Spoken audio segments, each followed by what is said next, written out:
Welcome to the Success Talk Show, the podcast for ambitious leaders who want to get their best results and create a workplace for their teams to thrive. Each week, we share practical advice to help you accelerate your success and grow as an inspiring leader. Now, here's your host, Leadership Success Coach, Donna Siriani.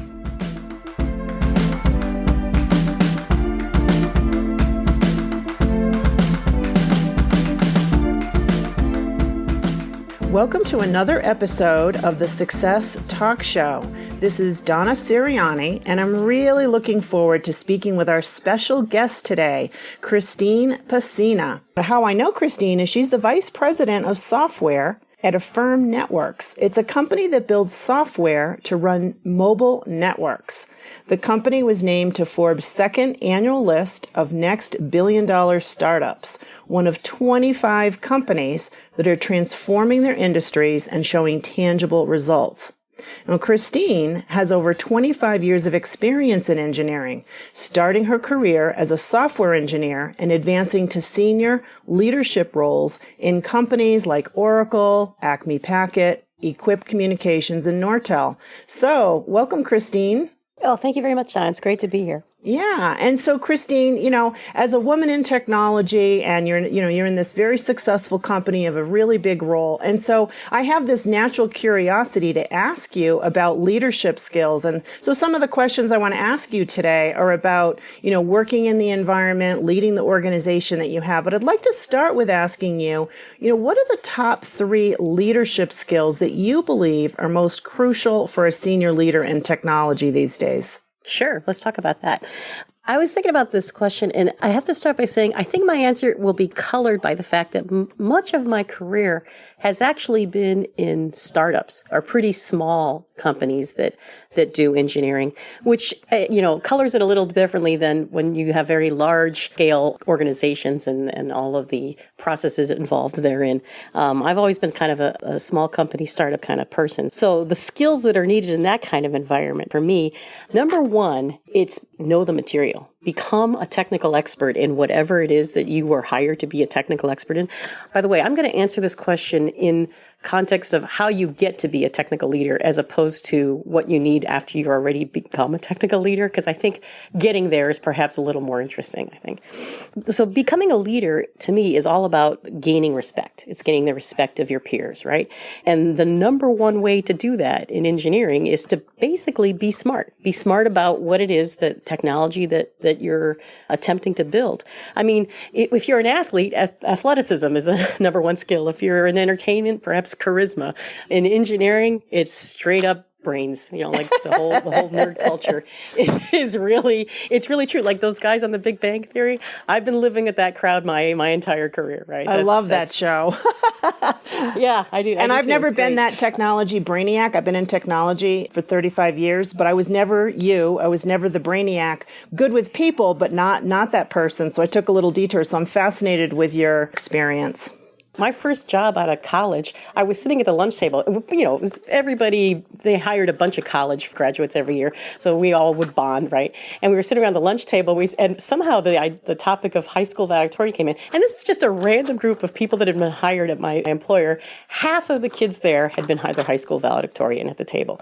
So it's just, this is the sort of the crowd you are working with for most of your career. It's just the guys who always did the homework and, got A's on the test and stuff. That's the way it is in technology. So number one, you really need to get good at what you're good at, what they want you to work on, and believe that you are good at it. Like I had a guy give me a great piece of advice one time when I was going into a design review of something I had designed, because there's a lot of peer review that happens in engineering, right? You're constantly being checked by your colleagues, which is a good thing. And I was a little bit nervous about it, right? Because, you're up in front of a bunch of people. He said, look, don't ever forget, nobody in the room has thought more about this topic than you have.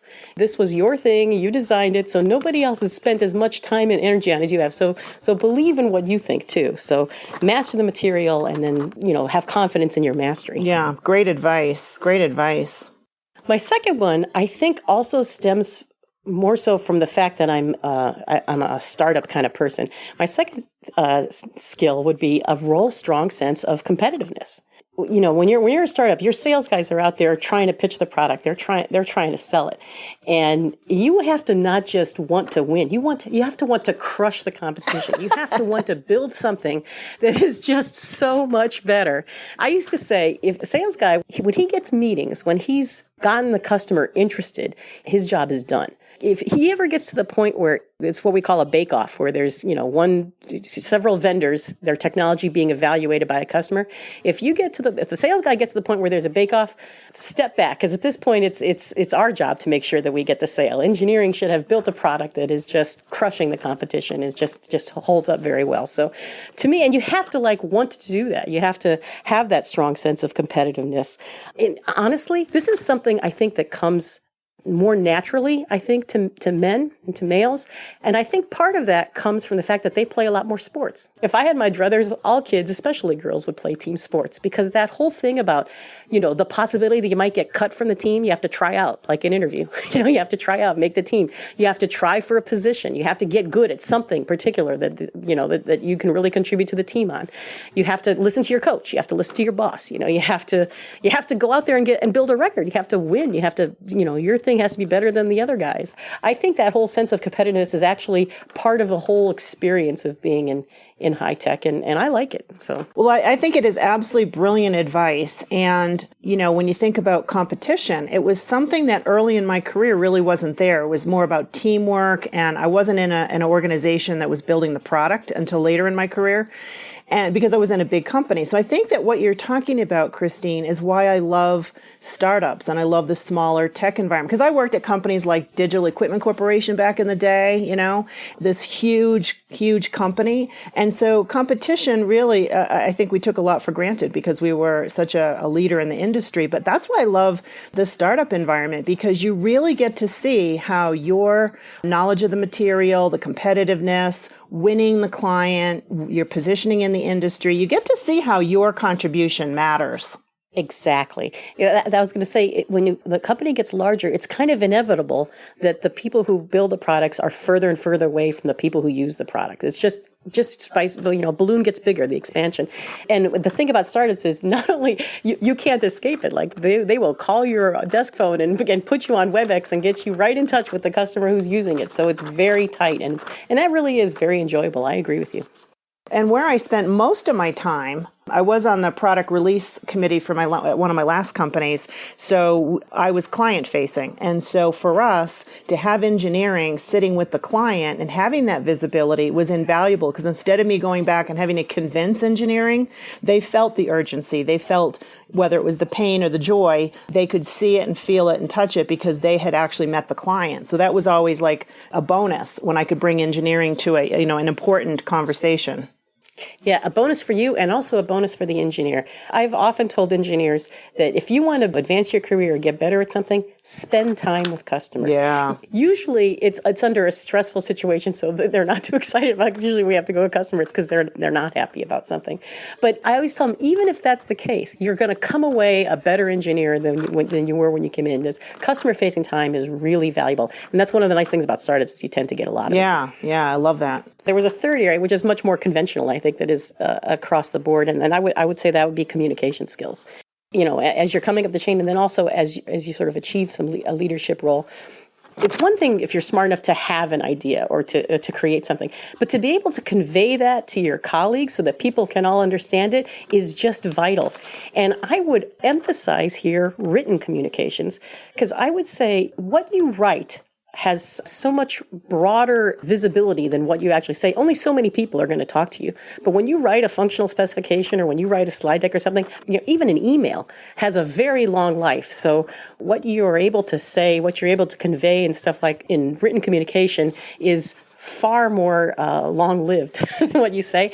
And I used to tell engineers, especially when English is not their native language, which happens a lot in our industry, if they ask me for advice, I would say, buy a subscription to a newspaper and read it every day.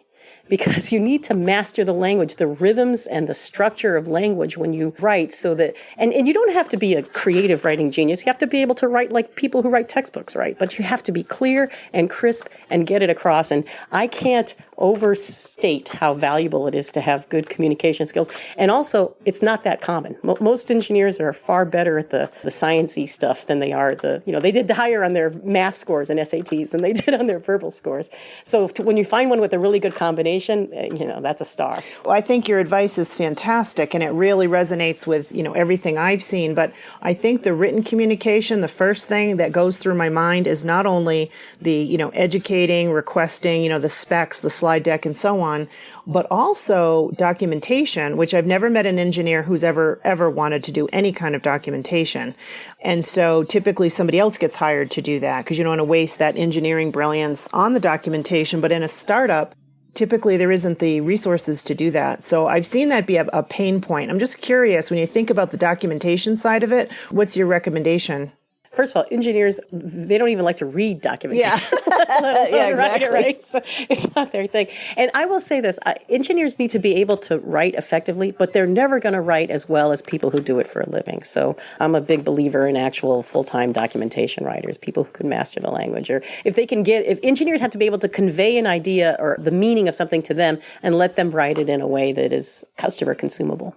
There's one other aspect of the communication that I wanted to throw in here, because especially from the feminine point of view, I think humor is really important in the workplace. I think the ability to crack a joke and the ability to laugh a joke, especially in high stress situations, whether it be gallows humor or whether it just be, ribbing each other kind of humor, and the ability to at least to either make a joke or at least, participate in a joke is really kind of part of the culture. It's part of this engineering nerd culture. And it's not something I don't think that women do in general, make a sweeping stereotype statement, generally as readily as men do. So I would also throw in the communication category a little bit about keep your sense of humor. Well, I think that I absolutely love that. And there's so much to say about humor in the workplace. And just kind of digressing for a moment, because you brought up humor, which I love what you're saying, because it can be a pressure cooker, right? Engineering's always under a lot of pressure to deliver, the next, innovation, the next release or what have you. But also as a leader, you set the tone for the team, and humor can then permeate the team and the organization. So if you can show up where, like you said, you're joining in the joke or you're the one cracking the joke, it helps relieve tension.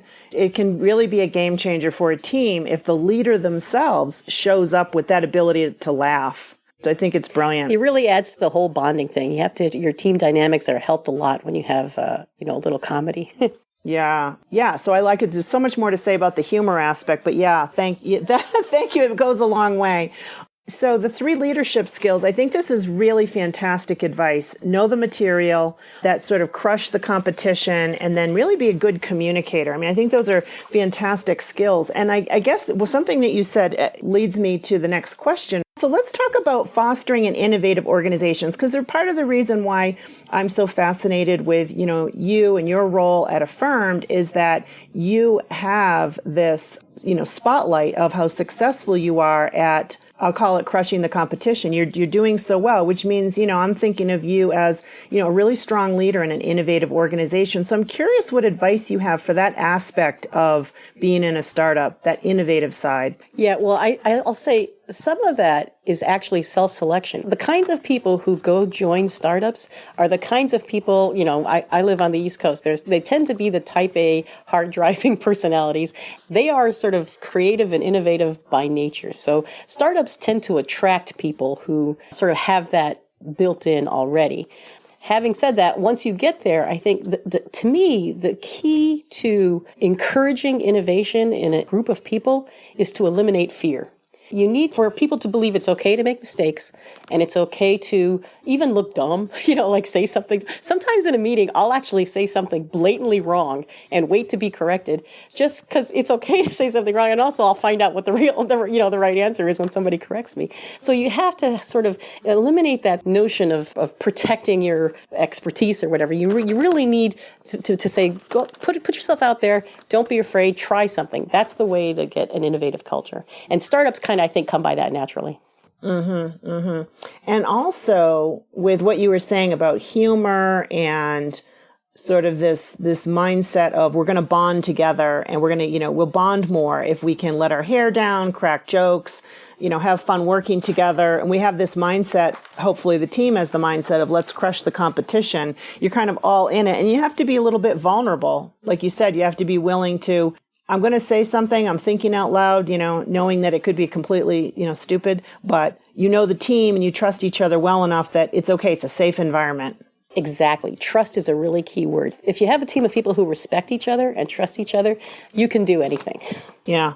I think as somebody who thinks out loud, because that's my personality, you and I have talked about Myers-Briggs. I mean, some people will think out loud. And so in tech companies I've worked at, early in my career, I probably didn't know that distinction. And later in my career, I'd say, could you bear with me? I just want to think out loud for a minute. And that way I can kind of put this crazy idea out on the table and someone doesn't think it's a decision or, oh my God, she wants us to do that. Is she out of her mind?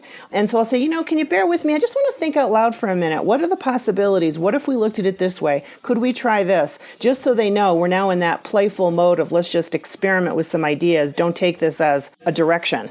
Yep, absolutely. If I could be a little bit nationalistic here for a second, I think that's one of the things that's very American. I think that we're very sort of not stature related, like don't say something that contradicts the boss of everything. That's sort of part of our natural culture here, and it's not necessarily true in other cultures. So I love that aspect of throw it out there, see what sticks kind of thing. Yeah, and it's interesting you mentioned that, Christine, because I had teams when I was in, technology organizations. I had teams in several countries in Asia and Europe, but in Asia in particular, Japan, Philippines, Singapore, Hong Kong, etc. In certain Asian countries, it took a lot of building trust and building deep, close relationships before they would ever disagree with me. And even then, when they would disagree, it was extremely polite and respectful. And in the early days, they would just do what I asked, even though I didn't know I was headed for a cliff. Right. And I'd say, oh, no, I wish you told me that we wouldn't, or whatever it was. So I learned the hard way to take different tactics of how to get them to speak first. Yep. It took a lot because Asian culture, I didn't have any training. And what are the, and that's actually, I know that's not something that's necessarily a subject we need to dig deep in, but I'm glad you brought it up because some of the behaviors, if you're going to do business with India, in my case, I also had Russia, Sweden, Japan, other cultures. It wasn't until I actually had some of these experiences that I realized I need to study a little bit about the cultural differences before I go sit and have those meetings because I could be setting them or myself up for, not the results we really want because I'm not as aware of cultural differences, how you present information, how you make decisions, how you give feedback, and on and on. So I'm glad you brought up the cultural difference because it is quite different between the U.S. and other countries. Right. Yeah, there's national culture and there's company culture. And what you want is a company culture that is very open to ideas and to making errors. It's okay. Yeah. And so, we touched on it a little bit earlier, but one of the reasons I have been so fascinated since I first found out that you were joining Affirmed, and this was a while ago, that you were joining Affirmed in a very senior role within engineering, again, you're VP, and I was fascinated because honestly, I haven't seen that many females in those top roles in engineering. So I'm just curious, what you could share as your experience of, if a woman's, whether they're a man or a woman, but if a female's listening who aspires to that senior leadership role, what advice would you have? I was thinking about that. Truthfully, I don't think it's quite as rare as you just sort of presented it. In the job that I left, when I got my promotion to sort of be one of the three key, leaders in engineering, 2 of the 3 of them were women. We had these 3 VPs. This was my sort of big stepping stone job. And when I left that job a few years later, the person who replaced me was a woman. So it's not quite as rare as, it seems on the surface, although I will 100% grant you that the percentage of women, it's definitely a male-dominated culture for sure. I mean, I think the number of women in engineering organizations that I've been a part of hasn't changed much for 30 years. It's been about maybe 15%, 20% at best. And, just in terms of just population. So, naturally there's fewer people to ascend into leadership from when there's fewer people to start with. But so I don't think it's quite that rare. But when I think about, what about the women that I knew who, achieved those positions and were successful in them, honestly, Donna, the first thing that comes to mind is you got to want it. You got to decide that this is the place I want to go, and I'm going to make choices to get me there. And I think there's a self-selection process in that aspect as well. So you got to want it, and you got to not be afraid. Like I saw a stat once that said men will apply for a job when they've got like 50% of the skills that the job's listed, and women will wait till they have like 90% of the skills that are listed in the job description to feel that they are worthy to apply for the job. So you have to want it, and you have to be bold enough to try for it, even if it's not necessarily going to be a chip shot for you. Yeah, I think that's great advice. And to me, it's about confidence. When you say, because I've heard that statistic as well, and I've fallen into that trap myself. But to your point about there's a bigger role, bigger opportunity. And if you're female, are you going to say, well, I'm not quite ready. I need more experience. I need more learning before you say yes. And so it kind of goes back to confidence. So because I've also worked with mostly in a male environment, I would say the steps to build confidence, I've seen such similarities between male and female that I tend not to differentiate. But I'm just curious, for any leader in your organization who wants to aspire to that more senior role, how would you coach them to gain that confidence to say yes to opportunities? Well, for any leader, I guess the first thing I would say is don't judge yourself so harshly. We have a tendency to look at the mirror and find all the faults all the time, right? And you have to focus on what you're good at too, not just the mistakes you make. I think people tend to over rotate on their errors, and again, I guess that's part of believing in yourself to begin with. But I guess beyond that, for me, there's all kinds of objective measures of skill set, right? From the time you're little, you get grades, you get assessments, you get performance appraisals in your job every year. You're getting a lot of feedback. If that feedback is pretty good, believe it. Don't question yourself all the time. Well, people tend to focus on the 10% of their performance review that says something negative because, there's always some room for improvement, and some people can obsess over that, right? When you're getting a lot of good positive feedback, focus on that too. That helps you learn to believe that you can do that, which may seem a little out of your reach at first. Yeah. It's interesting, Christine, when you're talking about getting feedback throughout your life, whether it's school and it's grades, feedback from teachers, then eventually performance reviews. So what I have done a lot of these last few years is when I'm working with somebody who does aspire to a more senior leadership role, and it's clear from their goals and what they say that there's lack of clarity on their strengths, or they admit that they would like to be more confident. One of the things, and I think you know this, one of the things I do with almost every leader is we do a 360 feedback because, what do people most appreciate about you? And there's actually a specific tool that I use. And I would have to say, and these are often mid-career leaders who are aspiring to a bigger impact, and they're absolutely delighted that people are providing feedback on what they're good at. It gives them clarity because along the way, like you said, they start focusing on the negative or they're not as clear. Anyway, so even mid-career, that kind of feedback can be invaluable to build confidence and know where to put your energy. I totally agree. The first 360 I had was great. It was eye-opening.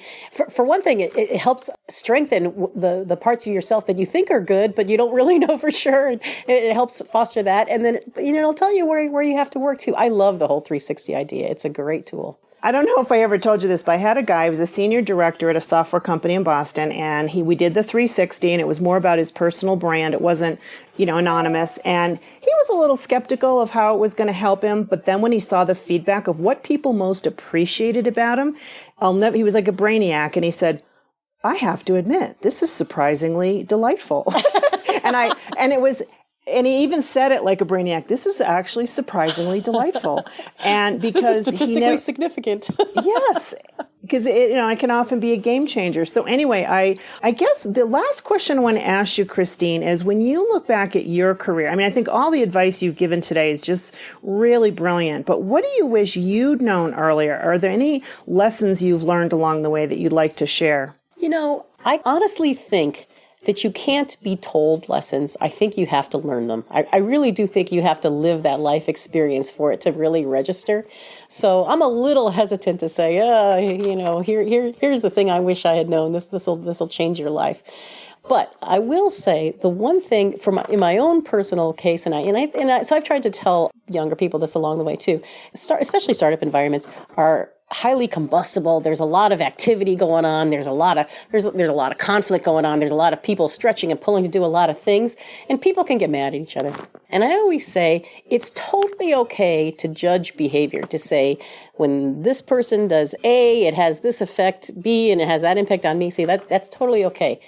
But don't try to guess motivations. Don't say that guy's doing that because he's always wanted to do. So try to keep focus on actions and behaviors, and don't try to guess motivations, because probably A, it's not healthy, and B, you're probably wrong anyway. So that was the only thing I could think of that perhaps I could have learned a little bit earlier in my.